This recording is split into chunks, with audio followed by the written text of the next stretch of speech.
Hello, mind reader. Welcome to a very special episode of Reader's Aside, where I'm actually simulcasting, in a manner of speaking, from the Cliff Goes Live studio. And I've got Cliff Goes Live going up on Facebook Live for the first time in 5.5 years and 5 days. But that's actually not really all that relevant. I'm just going to get on with the episode here. I might talk kind of quietly because I'm a little self-conscious of, like, I've seen that some people are actually watching, and like, maybe I shouldn't have done this at the same time.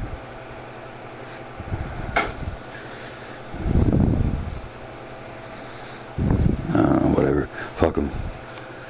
Fuck 'em. All right, so we got a nice selection for today's episode. Haven't done an episode in about a month and a half, and that's probably because I've been enjoying this book quite a lot, and I just didn't want to ruin it by fumbling through an episode of Reader's Aside. Fuck it. So I'm reading Tis by Frank McCourt. It is his second book, his second memoir, the follow-up to his Angela's Ashes, which brought him much acclaim. It's pretty much just the same book again. It's actually fucking sweet. I love this book. I love that first book too. It's such a pleasure to read, especially after fucking goddamn like halfway through the goddamn Old Testament, just sledging, just like fuck. Never mind. Shut up. Don't go backwards. Go forwards.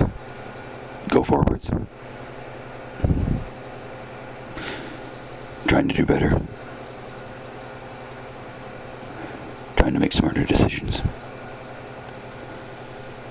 Trying to work constructively with myself. To move forward positively with good motion.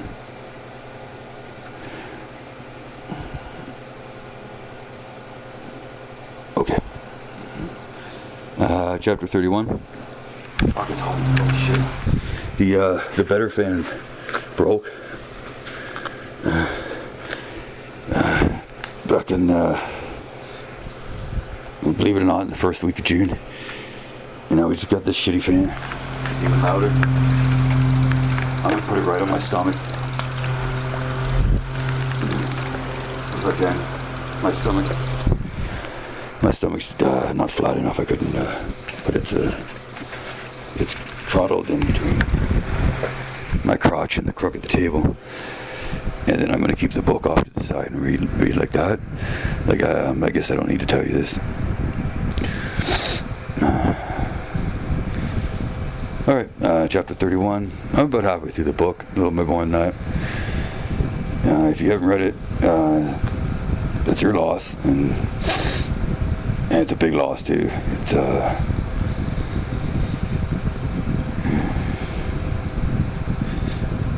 It says a lot about a person when they read and they don't read the same kinds of interesting stuff as I do. I find it says a lot about them, and I think I know. I go to myself, you know what? Yeah, they read, but they read dumb shit. They don't read fucking. They read stupid. They doesn't like, we're not the same. And okay. Pause. Take a moment. Is the fan throwing you off? We don't need to go on, we don't need to say, involuntary types of, we don't need to volunteer, passages, we don't need to say stuff like that. We're trying to do better. We're staying positive. We're not getting down on ourselves. This is some Reader's Side. Holy fuck. I'm just gonna take a peek to see if someone's still watching. This is kind of a bad idea.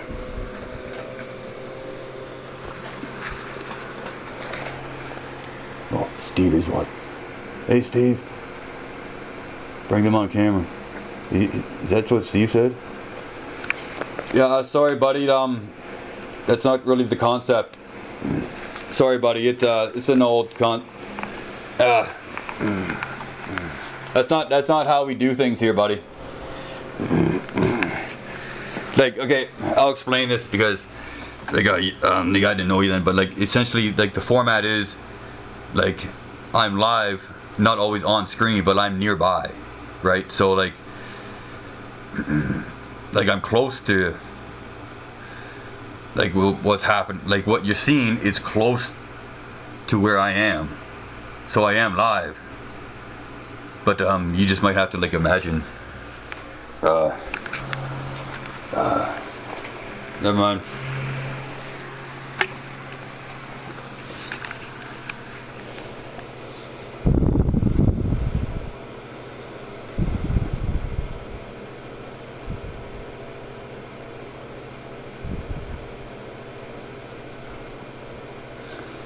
Chapter 31. 'Tis by Frank McCourt. Paddy Arthur McGovern warns me that if I keep on listening to that noisy jazz music, I'll wind up like the Lennon brothers. So American, I'll forget I'm Irish altogether. And what will I be then? It's no use telling him how the Lennons could be so excited about James Joyce. He'd say, "Oh, James Joyce, me arse. I grew up in the County Cavan, and no one there ever heard of him, and if you don't watch your step, you'll be running to Harlem and jiggerbugging with Negro girls. He's going to an Irish dance on Saturday night, and if I have any sense, I'll go with him. He wants to dance only with Irish girls, because if you dance with Americans, you never know what you're getting." At the Jaeger House, fuck, it's hot in here, holy shit. Readers aside, it's hot in here. I'm switching rooms.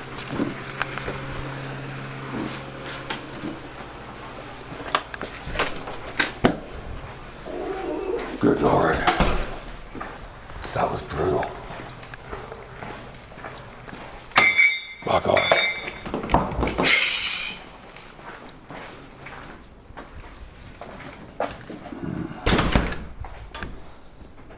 Was that fucking Ray outside? Hold on a second. I thought I might have just, hold on a second.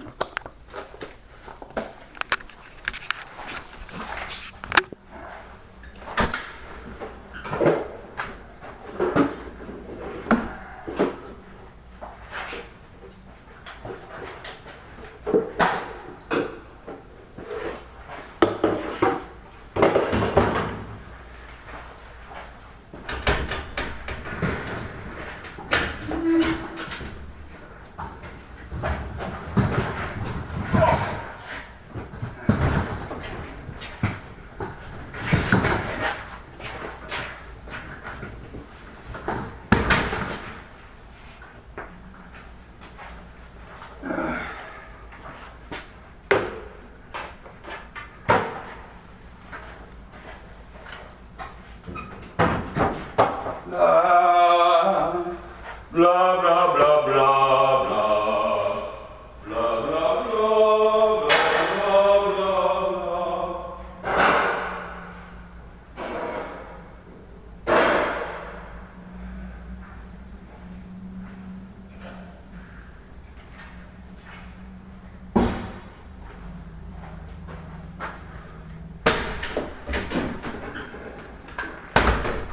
All right, fuck it.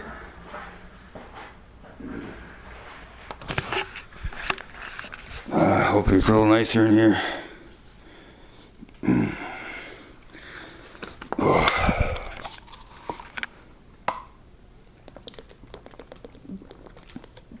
It's taking a long draft of water.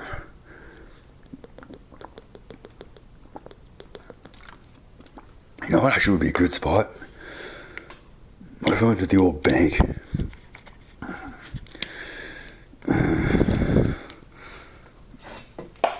Oh.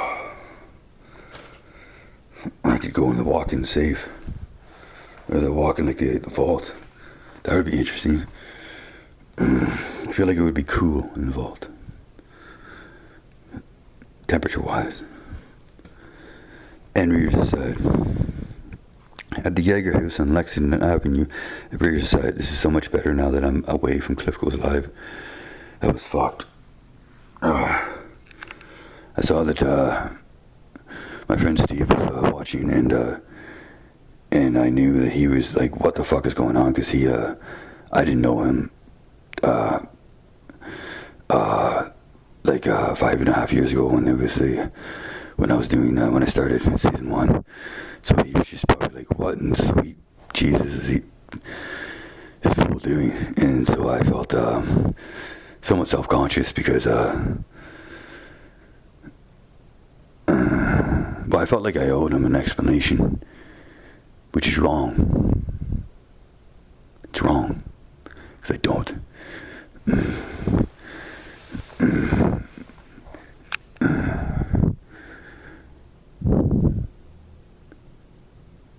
Try not to be negative here. Trying to get on with things. I feel no ill feelings towards the audience on either show. Good Lord, I'm sweating my ass off here.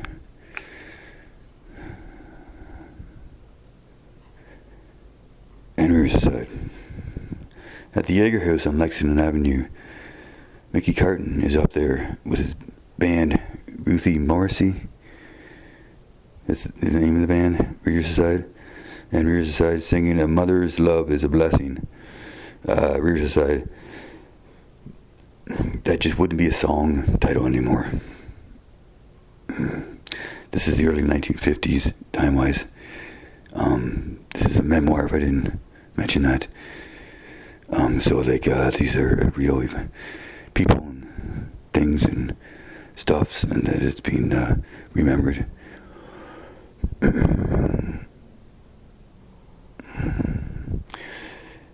It just wouldn't be a song title anymore. "A Mother's Love is a Blessing." People just wouldn't do that. We've fallen a long way.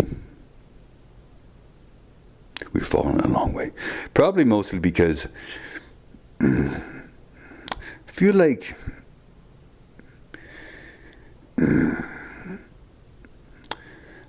divorce tarnishes the the motherness of like the motherly, the blessed, sort of like the mother's blessing, or because there's always I'm just like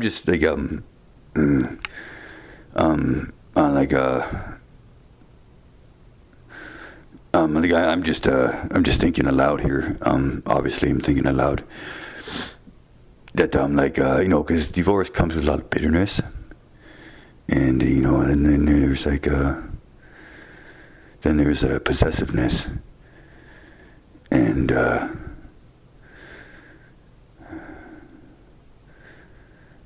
something is lost.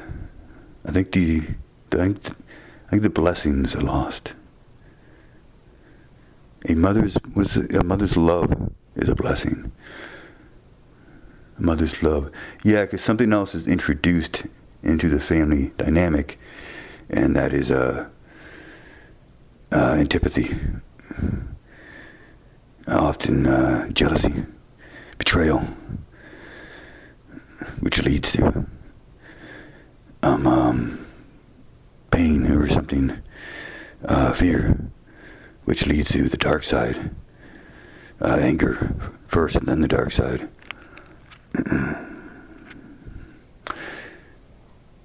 What was that noise? And Reader's Aside. A mother's love is a blessing. A great crystal ball revolves on the ceiling, flecking the ballroom with floating silver spots. Paddy MacArthur is no sooner in the door than he's waltzing around with the first girl he asks to dance. At Reader's Aside is Paddy MacArthur, that guy from the last chapter. The sheep fucker.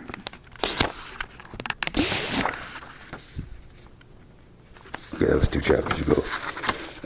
Pardon me, just give me a moment here. I gotta know this. That would have made a great episode, that fucking, that chapter.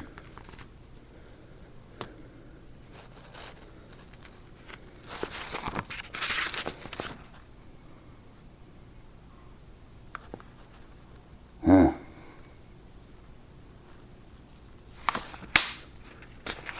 That's a few chapters ago then.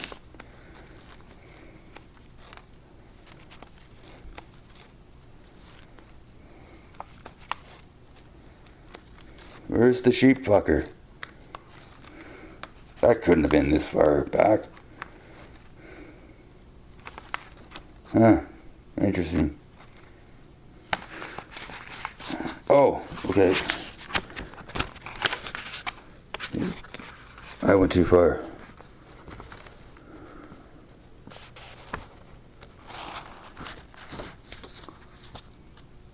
What's his fucking name?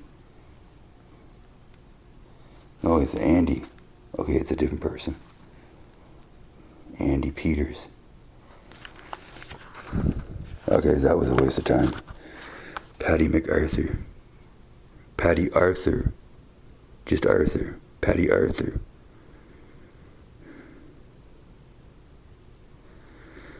I think that's some dude that he has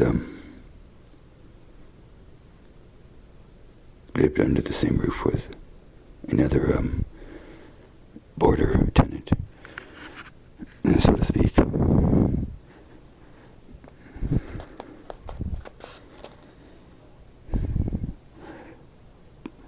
And we're just Patty Arthur is no sooner in the door than he's waltzing around. The first girl he asks to dance, he has no trouble getting girls to dance. And why should he? With his 6'1", his black curly hairs, rich black eyebrows, his blue eyes, the dimple on his chin, the cool way he has of offering his hand that says, "Come up, girl," so that the girl would never dream of saying no to this vision of a man. And when they move out on the floor, no matter what class of a dance it is, waltz, foxtrot, Lindy, two-step, rear to side, I like to read. No, what? Don't do it. It's fine. Don't go backwards. Don't do it. Okay. Don't explain yourself. Don't do that. I was actually going to shit. Fuck. I can't help it. I was going to go back and I didn't like the way I said waltz. I felt it was a mistake, and I can't let it. I can't let it pass. It's you gotta pick your battles here. So I'm gonna go back to about halfway through that last sentence, and and rears aside. No matter what class of rears aside. I'm sorry about this. This book's so much more enjoyable when I'm not. I'm out of practice with the format. I'm not doing a very good job, and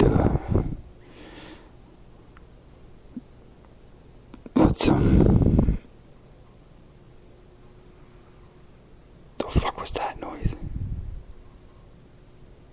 Oh. And rears his eye. Starts to trip balls. Rears his side. Clip goes live. Is fucking going live, and just fucking one room over. And here I am sitting in here, very well aware that I'm whispering for almost no reason at all. And rears aside. No matter what class of a dance it is, waltz, foxtrot, Lindy, two-step, he steers her around with hardly a glance at her. And when is that footsteps? That's rain, I bet. Okay. He steers her around with hardly a glance at her, and when he leads her back to her seat, she's the envy of every giggling girl on the seats along the wall. Reader's aside. Nowadays they just bang. Very quickly.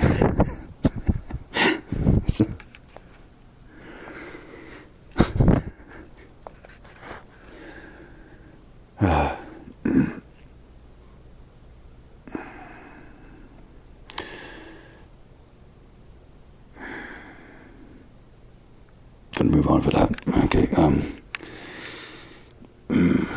And Reader's aside. I'm very hesitant right now to elaborate on my readers' asides. Try not to be too critical. Try not to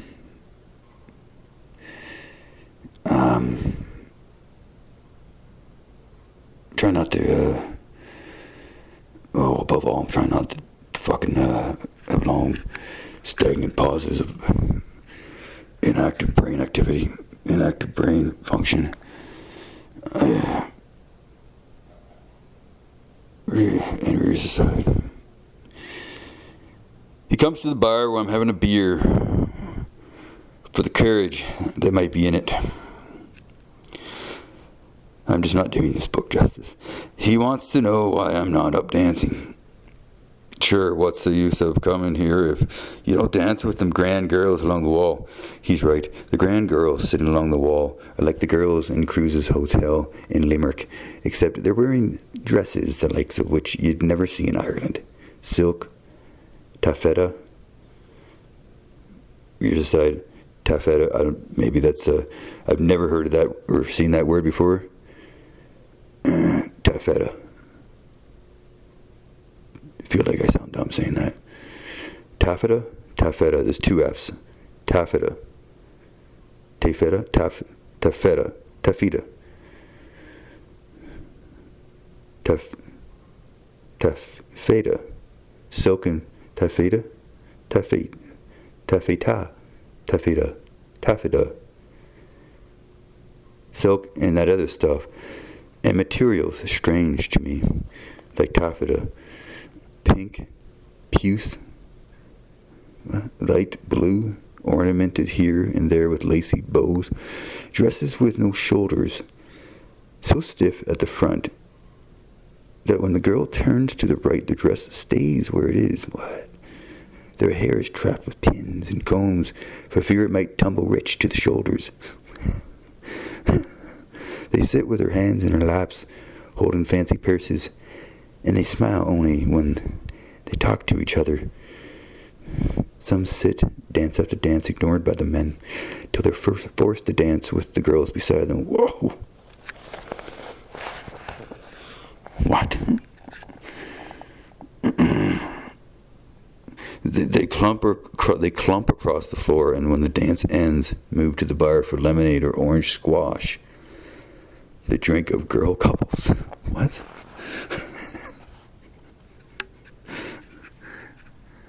I can't tell Patty I'd rather stay where I am, safe at the bar. I can't tell him that going to any kind of a dance gives me a sick, empty feeling.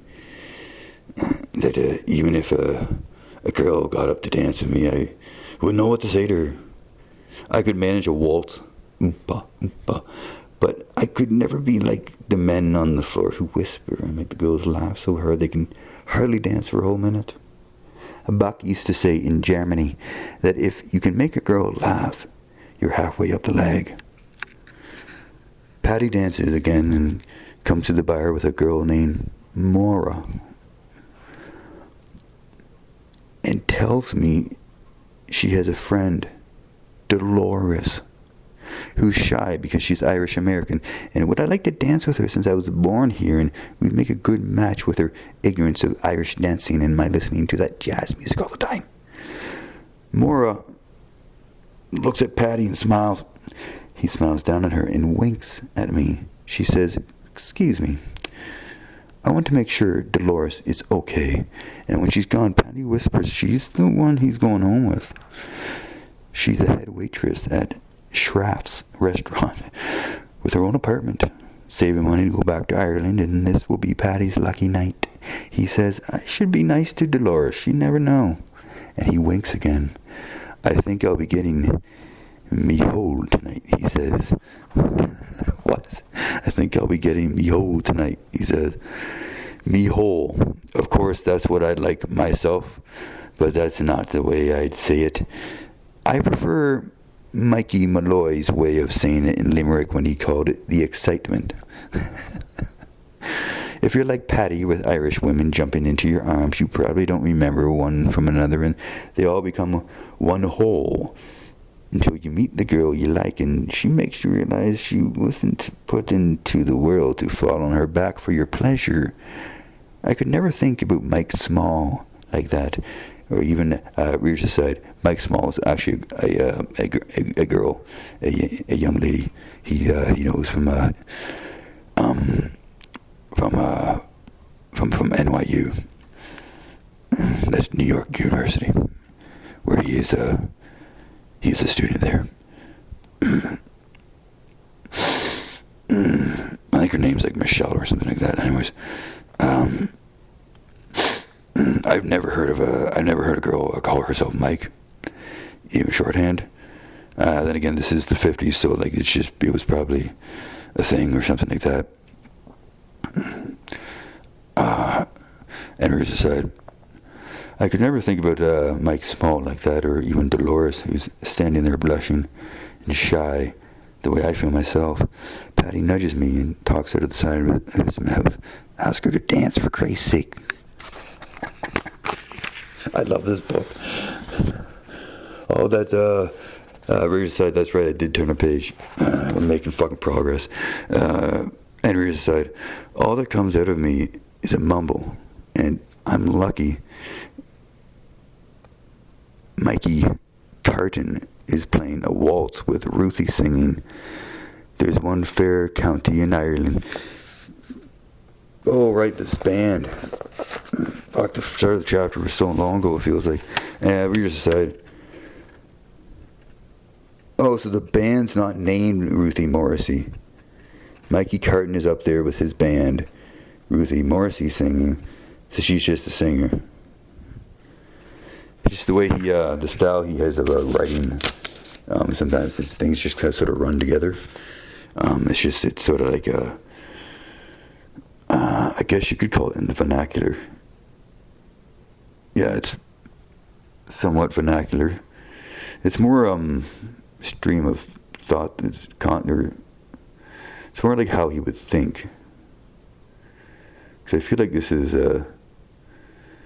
I feel like he's telling himself this story.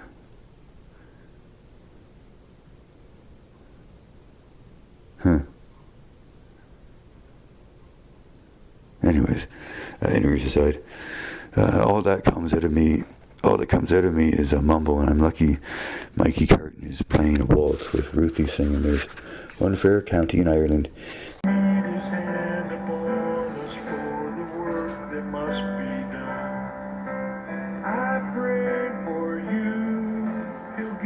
Strength and power to carry on the work of God in this your final hour.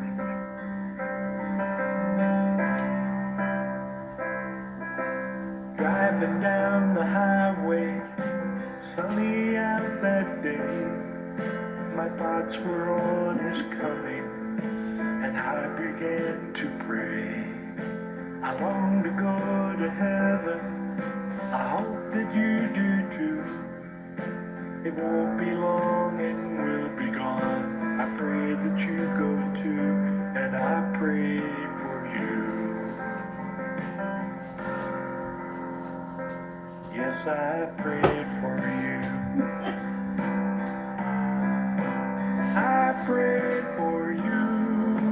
Deliverance will come. We need his hand upon us for the work that must be done. I pray for you. He'll give you strength and power.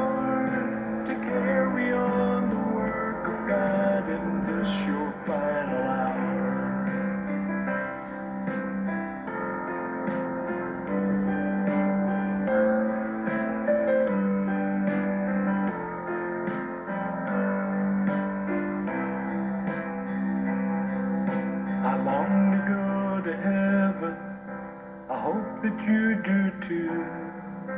It won't be long and we'll be gone. I pray that you go too, and I pray for you. Yes, I prayed for you.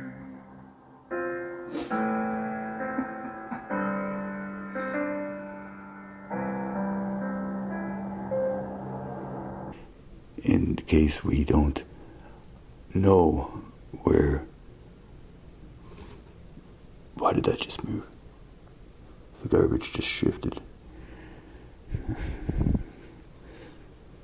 That's not covered in the format. Why am I sitting beside the garbage? How did I get kicked out of the Cliff Goes Live studio? Because Cliff Goes Live fucking reunion show was on, and I'm doing this at the same time. That was fucking dumb. That was dumb. I thought I had the balls to sit in there and like do two shows at the same time. I did not. As soon as I saw that someone was watching, I was like, oh fuck. This was a bad idea. Like, I'm not I forgot how oppressive going live actually is. And Rears aside.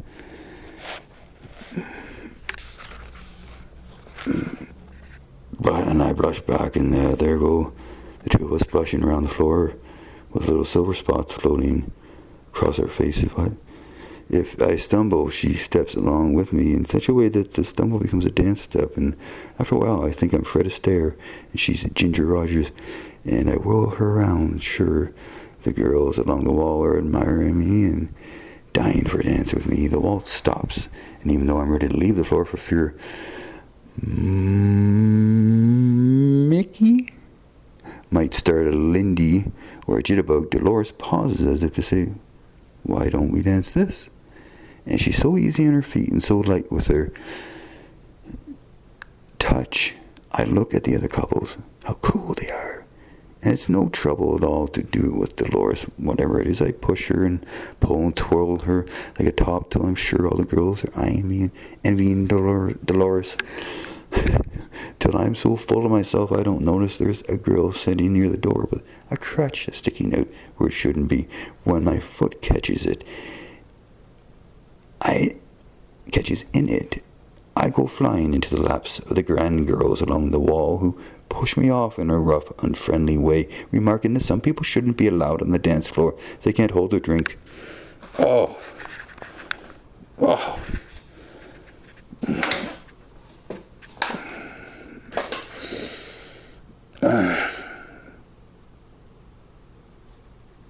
They just can't hold their tongues, eh?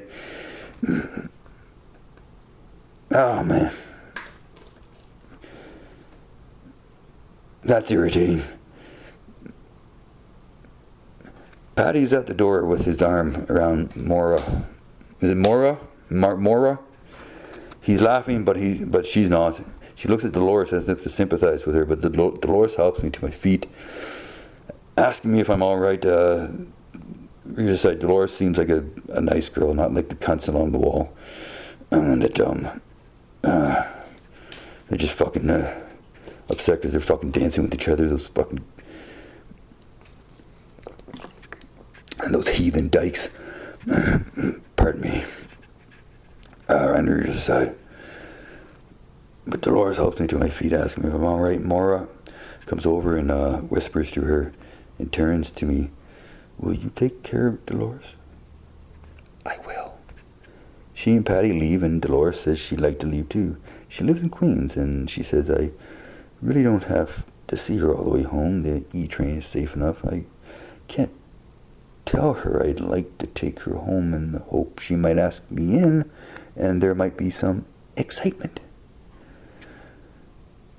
She surely has her own apartment, and she might feel so sorry about the way I tripped over the crutch she wouldn't have the heart to turn me away, and we'd be in her bed in no time, warm, naked, mad for each other, missing mass, breaking the sixth commandment over and over and not giving a fiddler's fart. When the E-train rocks or stops quickly, we're thrown together and I can smell her perfume and feel her thigh against mine. It's a good sign when she doesn't pull away from me, and when she lets me hold her hand, I'm in heaven until she starts talking about Nick, her boyfriend in the Navy, and I put her hand back in her lap. No shit. The fuck? That's bullshit. She doesn't have a fucking boyfriend in the Navy.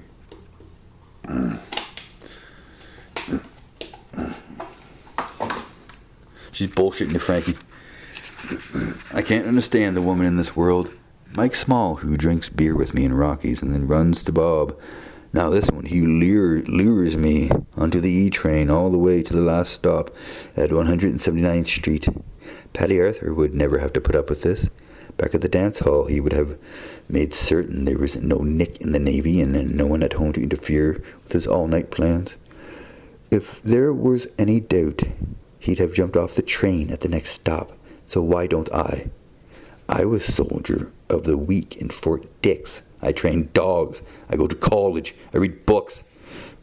And look at me now, sneaking through the streets around NYU to avoid Bob, the football player, and taking a girl home who's planning to marry someone else.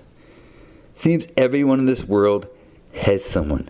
Dolores her Nick, Mike Small her Bob, Paddy Arthur is well into his night of excitement with Mora in Manhattan, and what kind of bloody fool am I traveling to the end of the line?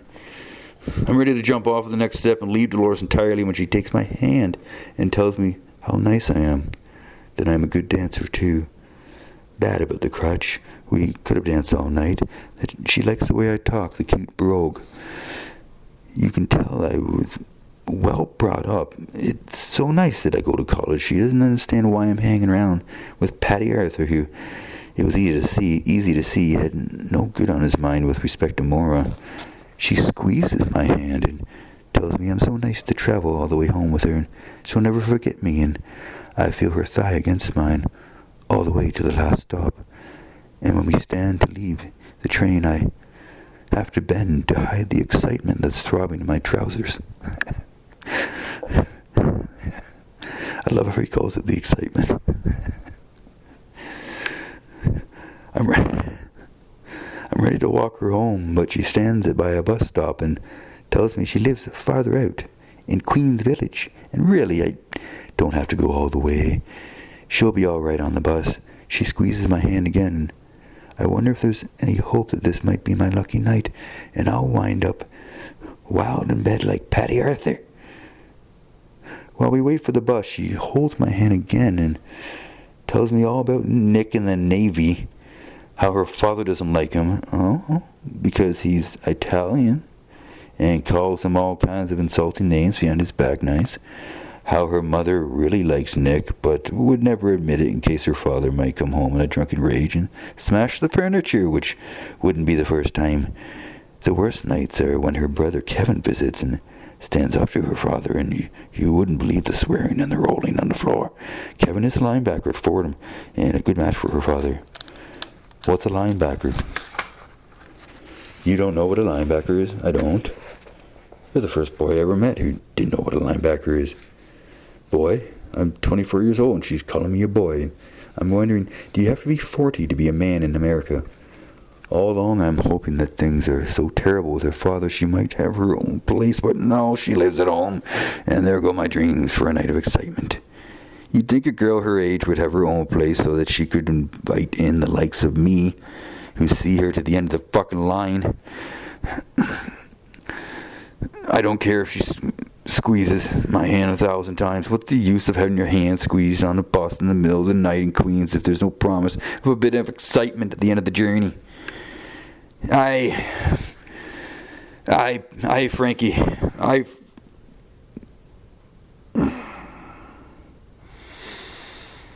I'm very confused too. I don't know what's going on.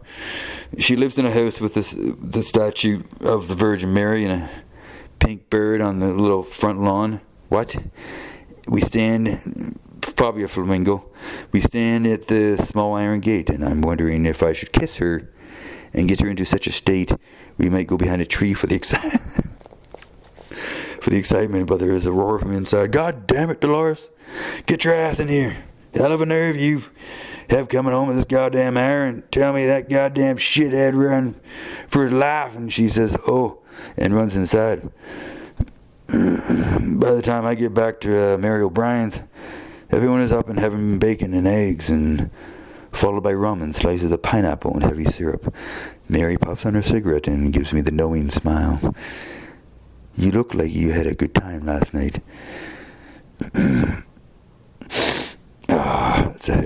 Reza said that the house where he's boarding. That's the end of the chapter.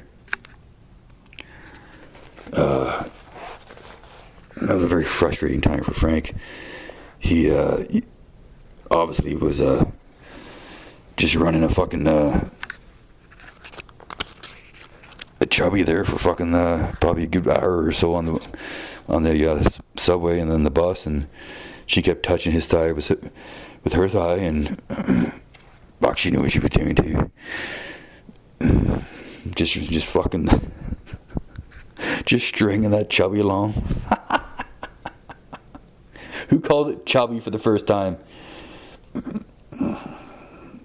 There had to be a first time. A chubby. You know what? I bet it was a woman. I bet a woman coined that. Yeah. I probably said it very condescendingly too. I'm just in no mood to give women any rope right now after that chapter. Like what? There was so many swings back and forth where I thought he was going to get laid, and then no, and then obviously he was just as confused, you know, fucking.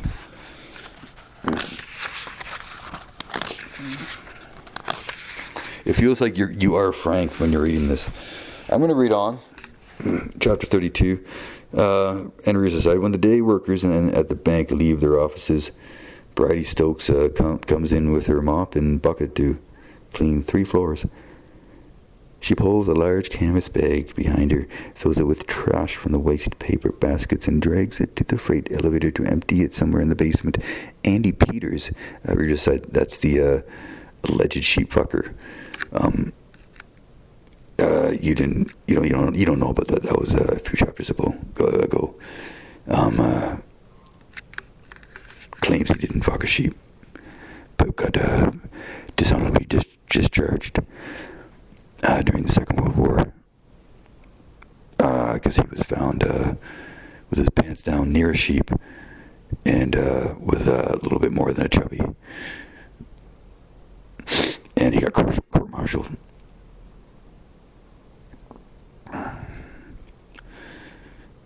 Again, he claims he did not fuck the sheep. Andy Peters works at the bank with Frankie. Andy Peters tells her she should have extra canvas bags so that she won't have to travel up and down so much, and she says the bank won't supply even one more canvas bag. They're that cheap. She could buy them herself, but she's working nights to keep her son Patrick at Fordham University, and not to be supplying the manufacturer's trust company with canvas bags. Every night on each floor she fills the bag twice, and that means 6 trips to the basement. Andy tries to explain to her that if she had 6 canvas bags, she could fill the elevator once, and that would save so much time and energy she could finish earlier and go home to Patrick and her husband. Husband? He drank himself to death 10 years ago. I'm sorry to hear that, says Andy. I'm not a bit sorry. He was too handy with his fists, and I bear the marks to this day. Patrick, too.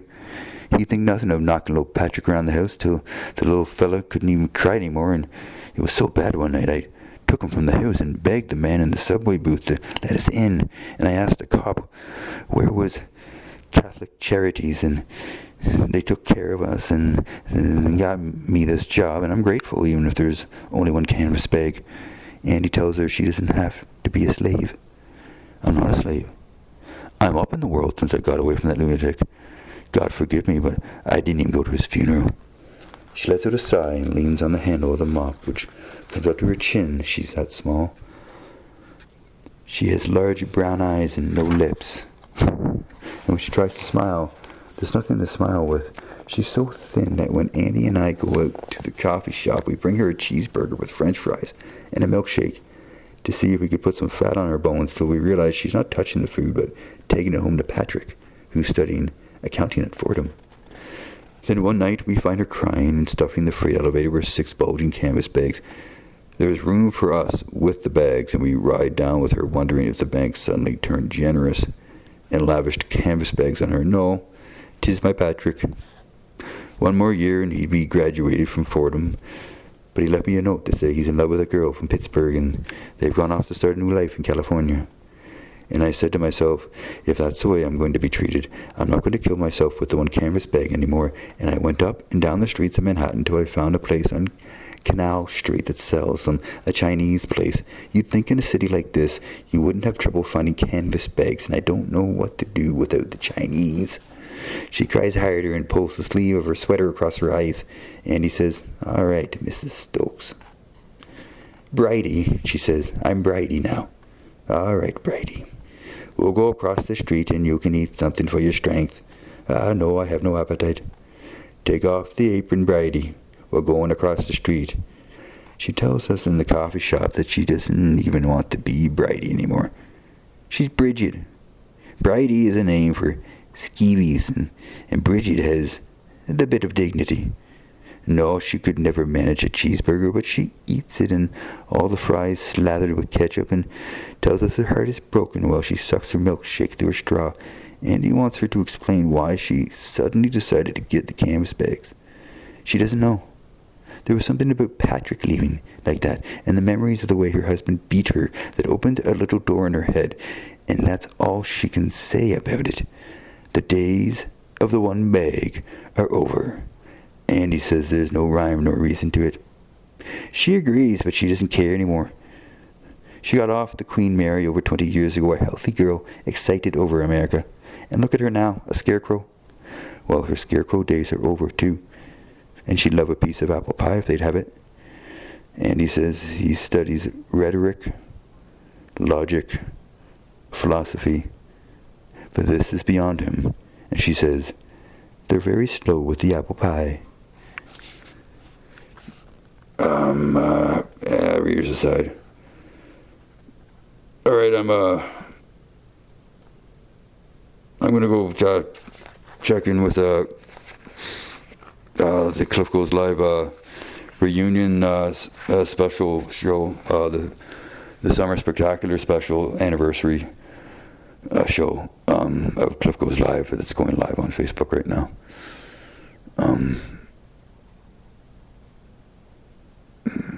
I could end this episode of Readers Aside right now, but I'm actually going to hold on. I'm going to go in there. This is going to be part of the episode.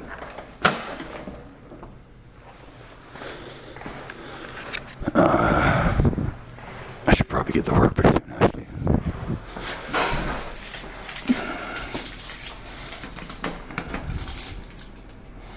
The fuck?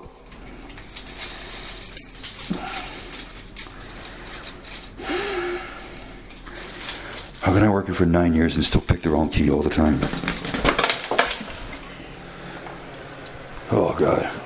Where's my fucking water? Holy shit, there's all these comments and shit.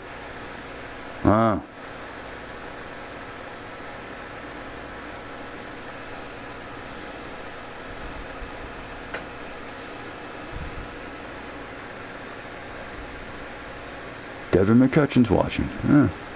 How about that? Hey, Devin.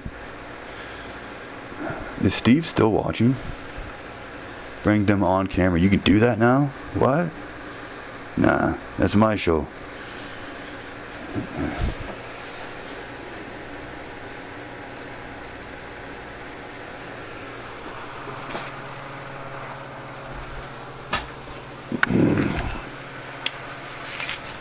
Alright, can you turn the mic off, Ashley? I'm going to mute this for a moment. That's so much better.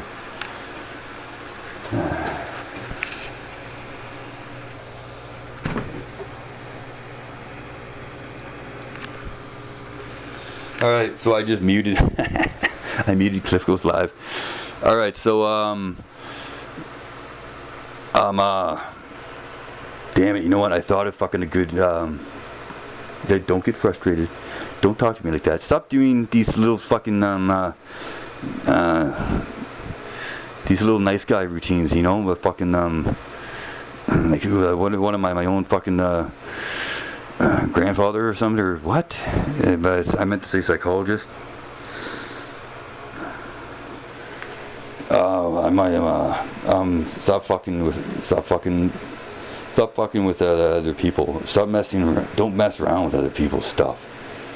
Stop fucking with people, you know. And then but then at the same time,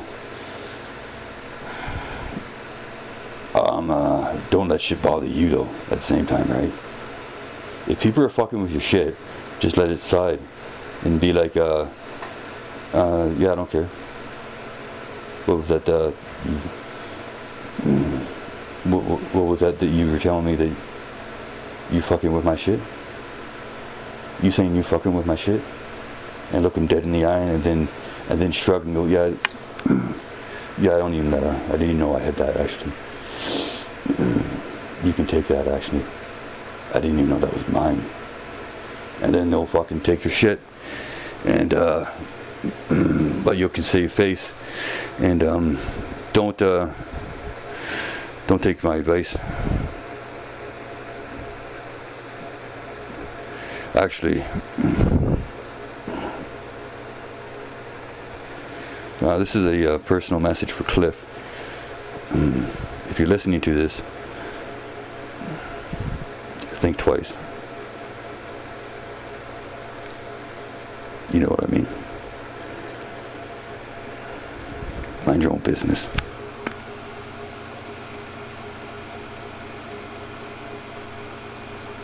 Never mind. Goodbye.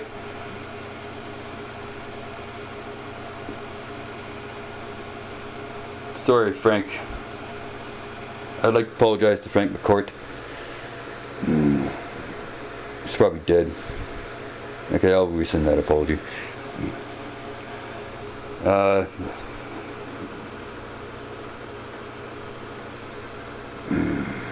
This was a bad way to end the episode. I'm too close to Cliff Goes Live. I'm going to unmute.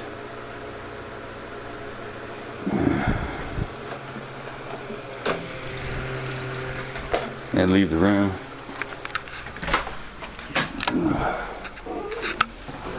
Wow, it's like fucking worlds collide. Alright, so thank you for tuning into today's episode. It was a special episode. We were kind of sort of live in a way, but not really, because we was kind of like adjacent to live. Nonetheless, I think the whole thing was a spectacular success, even if it doesn't turn out very good. My bar is pretty low, and so I appreciate the patronizing of my channel, and in good faith, and otherwise just mind your own business, and like let people have what's theirs.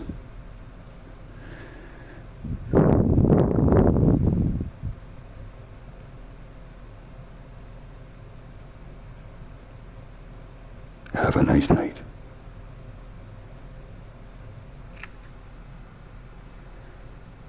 That was a terrible way to end.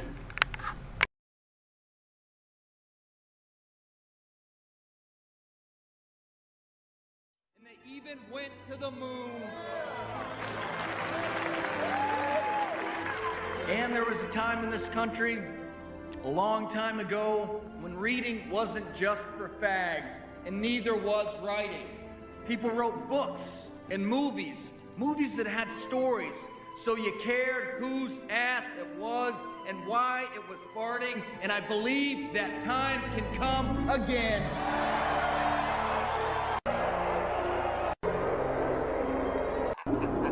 Oh, yeah. Reader's Side.